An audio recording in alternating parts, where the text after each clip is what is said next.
ሴና ጎቲቸ ኮሎኔል ማሞ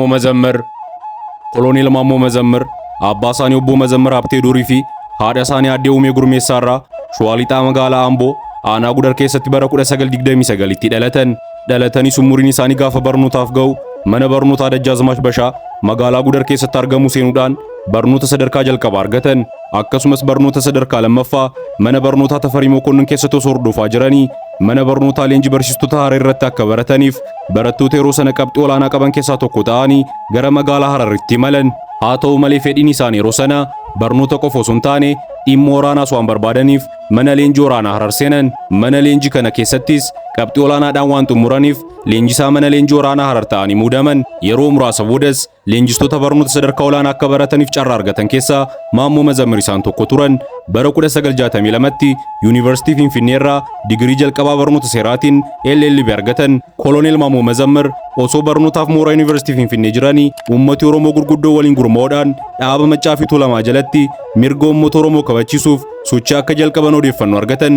Yeroo kanarraa jalqabees barattoota mooraa Yuunivarsiitii Finfinnee keessaa gara dhaabbata Maccaa fi Tuulamaa keessatti makamuuf sochii jalqaban keessaa Maammoo Mazammir isaan hangafaati.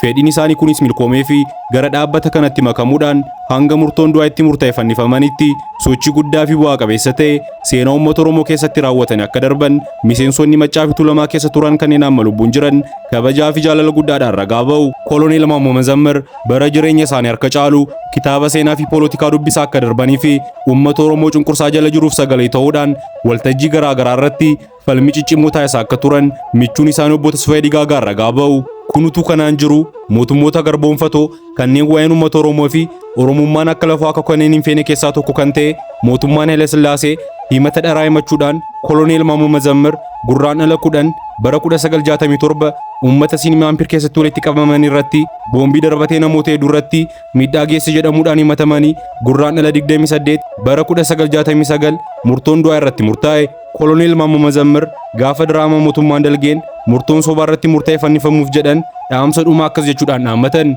Dhiigni koo dhiiga mirga uummata Oromoo kabachiisuuf dhangalaateedha malee dhiiga lafatti baddee miti.